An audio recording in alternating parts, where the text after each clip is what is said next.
महाराजा हिंदी अध्यापक। आज हम आपको इस वीडियो के माध्यम से र के विभिन्न रूप के बारे में बताएंगे कि हिंदी भाषा में र के कितने रूप हैं और मात्राओं के रूप में यह कब बदल जाती है।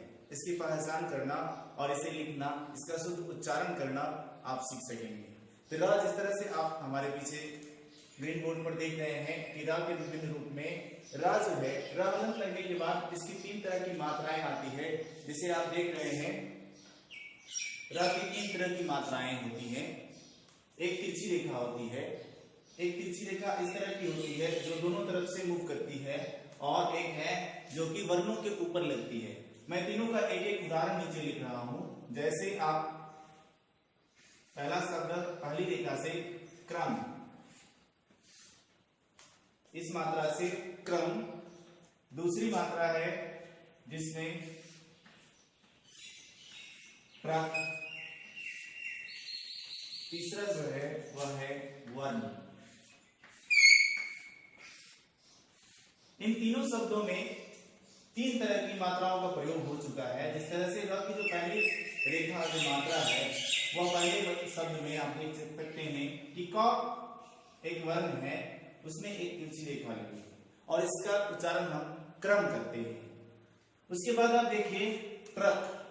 ट्रक शब्द है, तो में र की रेखा लगी हुई है, ये चिन्ह जो है इसमें लग करके इसका उच्चारण बदल जाता है ट्रक। उसके बाद अगला वर्ण है वर्ण, यानी न लॉन जो है उसके ऊपर रेफ लगा हुआ है। ये र की 3 तरह की मात्राएं हैं और तीनों अलग अलग वर्णों में लगती है। अब हम किस तरह से कब और कहां इन रेखाओं को लगाएं, इसका उच्चारण सीखें, तो मैं एक एक करके आपको बताने की कोशिश करता हूं। पहली जो तिरछी रेखा है, यह रेखा कब लगती है? यह रेखा तब लगाई जाती है जिस वर्ण में, यह रेखा तब लगाई जाती है जब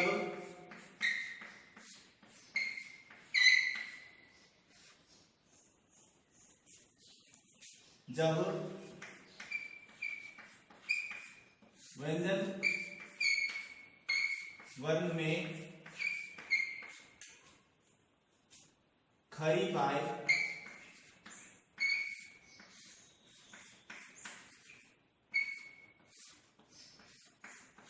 हो, तब यह रेखा लगाई जाती है। और इसका उच्चारण जैसे मैं पहले बता चुका हूं, क्रम, भ्रम, है ना, इस तरह के शब्द आप यूज कर सकते हैं। उसके बाद दूसरी जो रेखा है, दोहरी तिरछी रेखा है जो वर्णों के नीचे लगती है। ये जैसे कि ट्रक है, ड्रम है, भ्रम, इसकी तरह के जो शब्द हैं इसके नीचे लगते हैं। यहां जब व्यंजन वर्णों में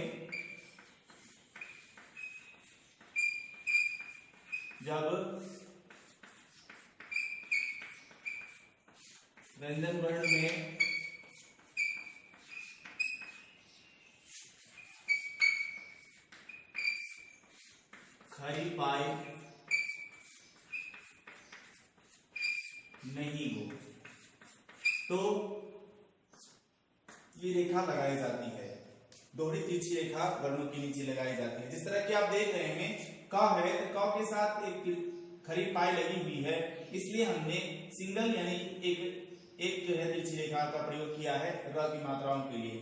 उसी के साथ दूसरे शब्दों में देखें कि एक ट है जिसमें कि संपूर्ण खड़ी पाई नहीं है, और ये ट जो है, ट के नीचे हमने दोहरी तिरछी रेखा वाली र की मात्रा लगाई है।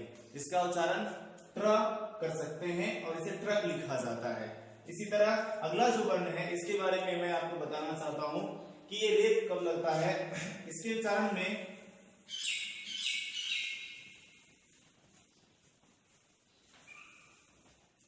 रेफ कब लगता है, तो जैसे वर्ण है तो ये वर्ण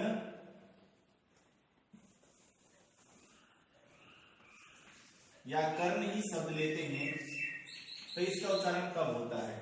तो अक्सर आप देखेंगे इसके वर्ण विच्छेद से आप यह स्पष्ट कर पाएंगे कि वर्ण और क्रम दोनों में क्या अंतर है। तो ये जब होता है कि र का उच्चारण जिस वर्ण के ऊपर यह रेखा लगी हुई है उसके ठीक पहले र का उच्चारण होता है, और उसके बाद वह व्यंजन ध्वनि जो है उसका उच्चारण होता है। जिस तरह से आप देखें कि क प्लस अ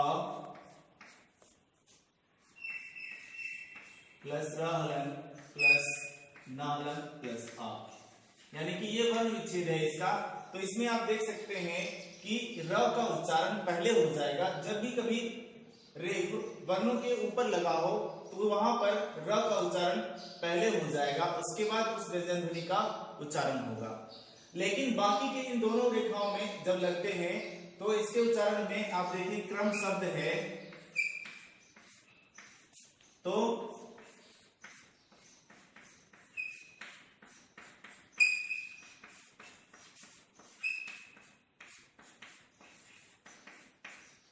ये रेखाएं आप इसमें देख सकते हैं कि जो र का जो चिन्ह लगा है, जो मात्रा लगी हुई है, इसमें देखें कि वर्णों का उच्चारण पहले हुआ है। जिस वर्ण में ये रेखा लगी हुई है उसके बाद र का उच्चारण आया है, जबकि ऊपर के शब्दों में जो शिरोरेखा के ऊपर मात्रा लगी हुई है उसमें र का उच्चारण पहले हुआ है, उसके बाद वर्णों का उच्चारण हुआ है। तो इसी तरह से आप देख सकते हैं कि हम तीन तरह की रेखाएं र की होती है। एक जो कि इकहरी तिरछी रेखा होती है, दूसरी जो डबल दोहरी तिरछी रेखा है, और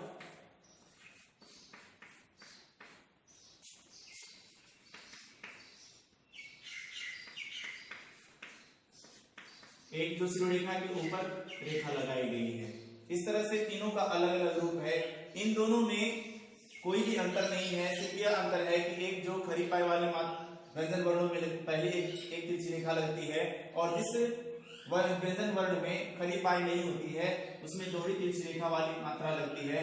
और ये रेखा यानी कि इसमें जब र का पहले वर्ण से पहले र का उच्चारण हो जाता है तो यह मात्रा जो है शिरोरेखा के ऊपर चली जाती है। तो इस वीडियो के माध्यम से आपने देखा कि र की विभिन्न मात्राओं का प्रयोग किस तरह से करते हैं और इसका उच्चारण किस तरह से करना है। अगर यह वीडियो आपको पसंद आए तो लाइक और कमेंट में जरूर लिखें, और आप इससे संबंधित किसी वीडियो के बारे में जानना चाहते हैं या किसी अध्ययन के बारे में जानना चाहते हैं तो कमेंट में जरूर लिखें। धन्यवाद।